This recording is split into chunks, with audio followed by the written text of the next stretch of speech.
Сәлем қыздар, менің YouTube каналыма қош келдіңіздер. Каналыма тіркеліп қоюды ұмытпаңыздар.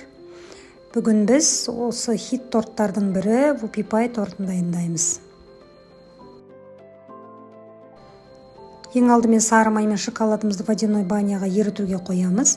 Оған дейін бөлме температурасындағы жұмыртқаға қантымызды салып, миксерлейміз. Қантымызды еріп, массамыз 2-3 есеге ұлғаю керек. Яғни кішкене ағару керек.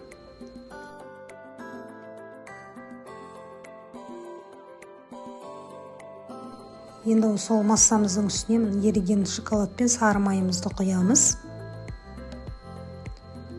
Және мына жерде ұн разрыхтитель какао үшеуі бар, соның жартысын салып, жаңағы венчиктің көмегімен астынан үстіне қарай жаңағы көтерілген массамыз отырып қалмайтындай етіп араластырамыз.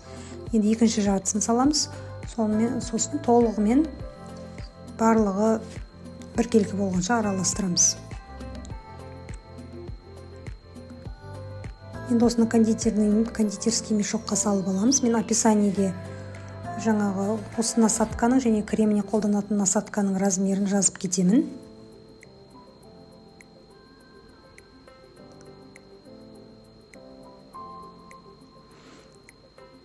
Енді осылай 4 қағаз сызып аламыз. Біздің тортымыз 4 слойдан тұрады. Осылай сызып, қағазымызды аударып қоямыз.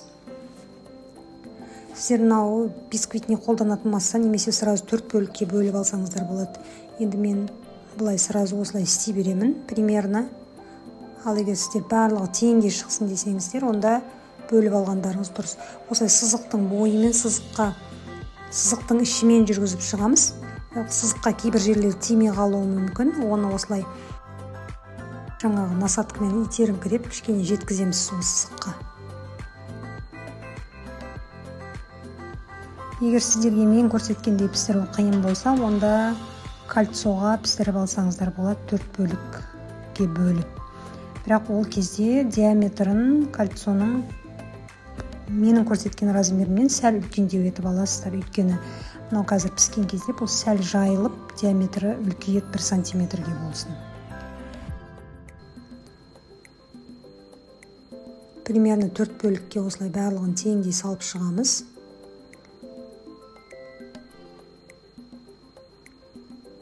Енді қасықтың көмегімен барлығын осылай жағамыз.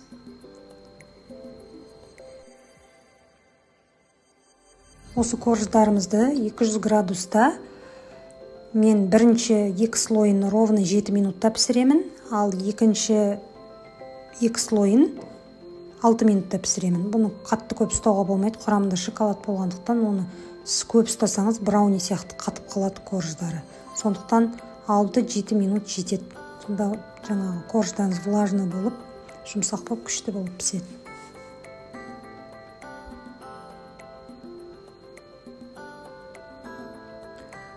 Енді бұл суығанша кремін дайындаймыз. Мына жерде творожный сыр бар, маскарпоне бар. Осының үстіне қант ұнтағын саламыз да, осы үшеуін біріктіріп аламыз жақсылап.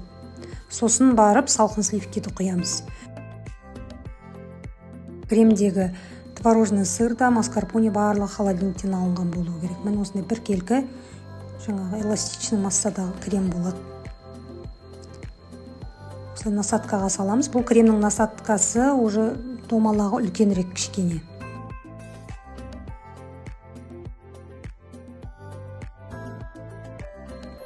Енді тортымызды жинаймыз.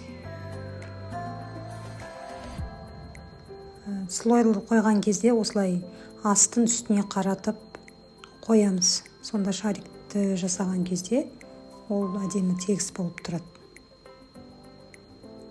Міне осылай астынан үстіне қарай шариктердің формасын келтіріп шығамыз.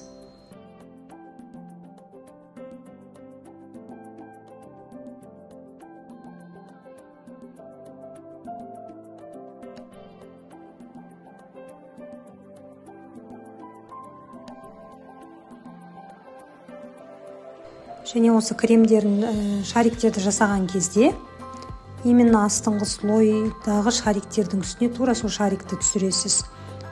Сонда бетінің ең үстіне жаңа шоколадный подтеки жасаған кезде сол шариктердің арасымен ағып түскенде әдемі көріну үшін бірінің астына бірі түсу керек.